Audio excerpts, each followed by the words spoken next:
I didn't think anything of jumping off this plane, and apparently neither did the flight crew. This was before the days of TSA, and the flight attendants seemed satisfied with my departing explanation. I'll be right back. Don't leave.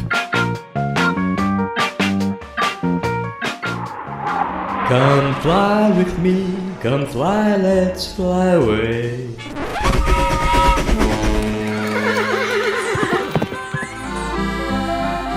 Two tickets to paradise and make it snappy. Attention passengers, we need another volunteer. Cabin crew, prepare for takeoff. Hello, and welcome to Come Fly With Me and Other Travel Mischief.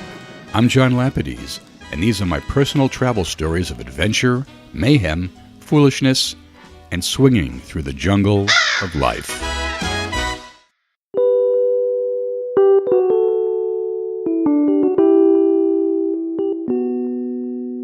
Traveling with small children is the ultimate adventure. The bags, the bottles, the bedding. What won't we do for our kids? Like that time I jumped off a plane.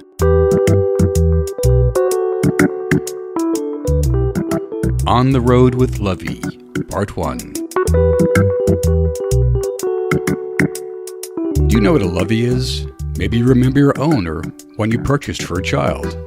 A lovey is that blanket, doll, rag, or toy that was ground zero for happiness and comfort.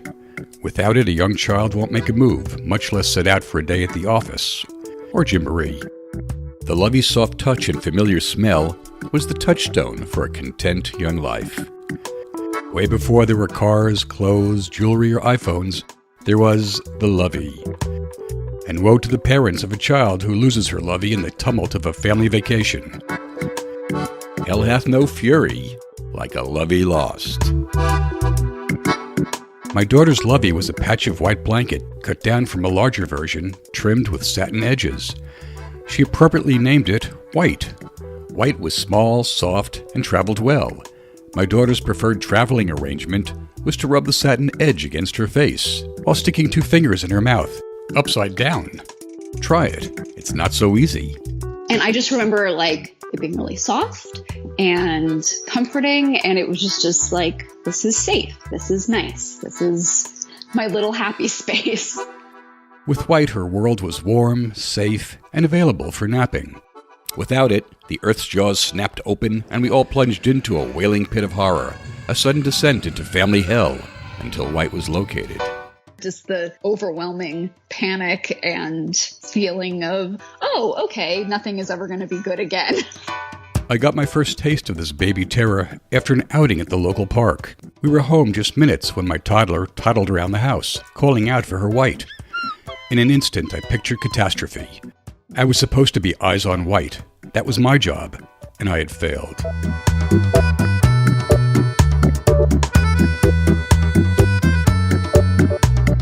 Now my eyes met hers as I gave her a big phony smile. I'm gonna go right out and get White.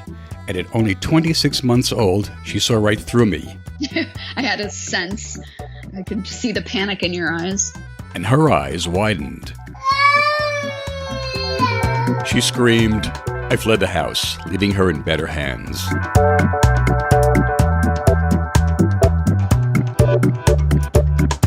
Racing down the street, I was like the Terminator, ruthlessly imaging my environment. The sidewalk, the grass, the trees, the rooftops, everywhere for that 10 by 10 inch square of satiny bliss. I had to find that lovey. Forget Apollo 13. Failure here really wasn't an option. The prospect of facing an inconsolable wailing child was just too much to bear. There was no way I was going home without it. But I was relatively young and my eyesight was still sharp. Reaching the park, I spotted White lying there, alone, unprotected, and so small. I couldn't believe my luck. The local blankie thieves hadn't yet spotted it. I snatched up my child's lovey and, fiercely clutching it, returned home a hero. The wailing dissipated, the tears soon dried, and the world was safe once again. The world has been righted. The sense of order has been restored. However, the incident gave me a taste of the intense, raw, emotional trauma I could expect to relive should I be less than vigilant about White in the future. I swore an oath to myself to never let this happen again. But I am just a man.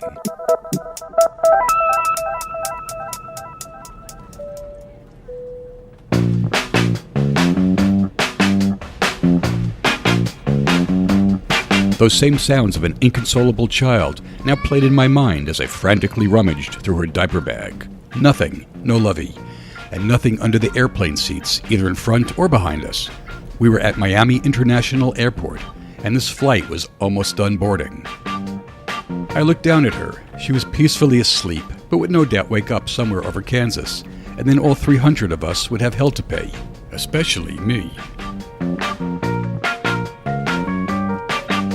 This had been a fun trip to Florida to visit Grandma and Grandpa. Now it threatened to become an aviation disaster. I jumped to my feet, racing to the front of the plane, dodging the last few stragglers now getting on board. My destination?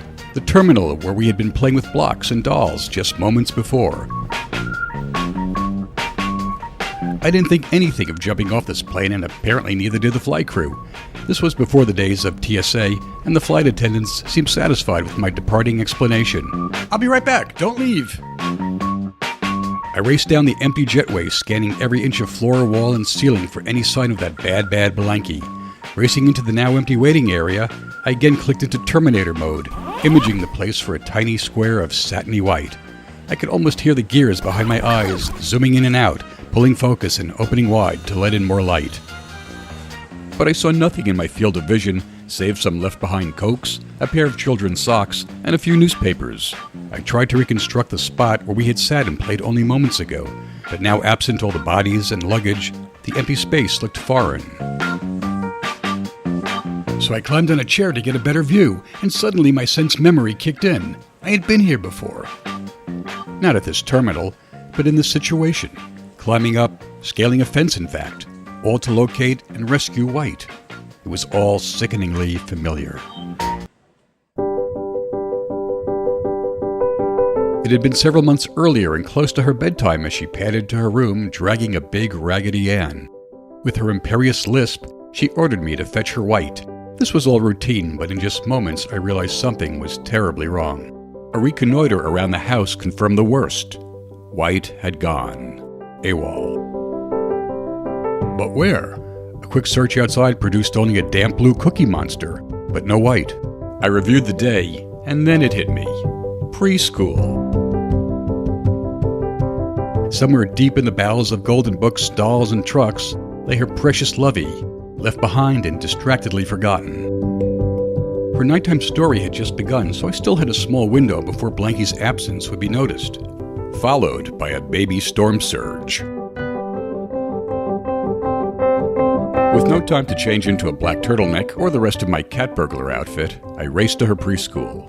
In just moments, I was scaling the fence. As I hauled myself up, I took stock. Here I was, an almost middle-aged man, scaling a fence in the dark, attempting to break into my daughter's preschool to try and locate her Lovey. If I got caught, what would I say? Who would believe me? On the other hand, what else could there be of value in a preschool? A rare issue Cabbage Patch doll? Leaping from the fence, I landed at the front door and pulled out my dad flashlight. Now I really looked like a thief, or at least a cartoon thief. I have no memory of that because, I was really little, but I constructed an image in my mind of it because I've been told that story so many times of just you in the dead of night with a flashlight and a robber mask, breaking into my preschool. I had heard there was a key hidden somewhere above the door and quickly located it. Clearly, others had come this way before me, more than likely around bedtime. So you actually had to break into the building because for some reason I thought I had left it outside or something. I didn't even think about you having to break into the building. Oh, yeah, I had to actually get inside.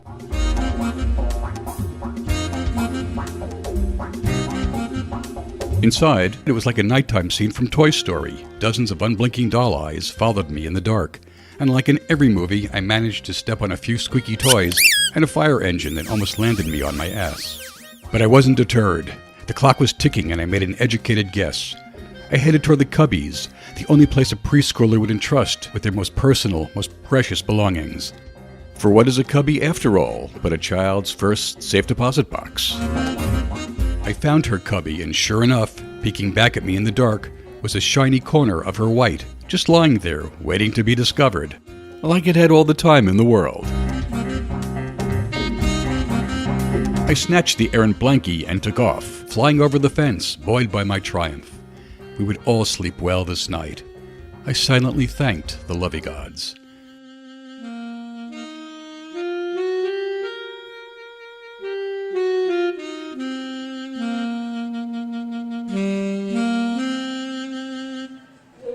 Which was who I was praying to now, perched on a chair, scanning the empty rows here at Miami International Airport.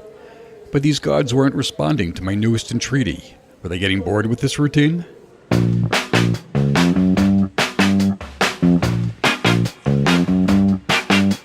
Who could blame them? How could I let something so valuable out of my sight? This wasn't just another of my local misadventures. We were now facing an impending interstate and transcontinental crisis. I hopped back to the floor and began jogging up and down the rows of chairs. Could someone have actually snatched it away? But why? Why? Over the PA, a voice announced the last call for our flight. This was it. I had but seconds to find this Lovey, or else send my family back to California without me and Blanky. Better for the two of us to go missing. I feel like I remember waiting for you to come back. This sense of everything is crumbling and everything is scary and terrible because I don't have my Lovey with me. And it was that same sort of holding your breath, like panic, like I'm about to explode if this doesn't go well. But also having just total faith that you were going to fix it, that you were going to find her. I gave the terminal a few more frantic looks as the lady at the gate waved me back. Defeated, I shuffled toward her, willing for the impossible to occur. She gave me a consoling shrug. And then I heard a child cry out. Swinging around, I spotted a toddler across the expanse, running toward its parents, holding White in its little grubby hands. Now I cried out and sprang toward them, shouting, "Hey, that's my Lovey!" The dad looked at me, startled, but he saw my panic, and then in an instant he understood. He gently took White from his child's hand and wheeled around, heading toward me. One dad with a Lovey to another.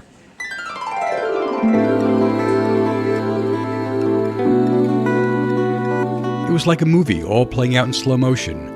The two dads running toward each other, arms outstretched, eyes wide, the Lovey slowly waving in the air. And then, as in a Michelangelo painting, our hands almost touching, the Lovey drifted from him through the air and onto my fingertips. Our eyes met, we smiled, and nodded to each other as only the parents of a toddler could understand. I'm sure my look of gratitude said it all as I spun around, now racing to the gate. All is saved.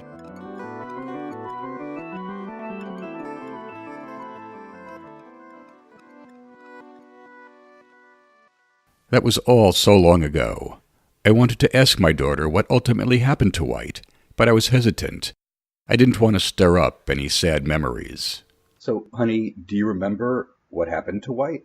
I have no idea. I don't know. Did we throw her out? I have no fucking idea. Sorry. Okay, well thanks, sweetie. We'll talk soon. Yeah, of course. Okay, Okay. I love you. I love you. Okay. Bye. Bye-bye.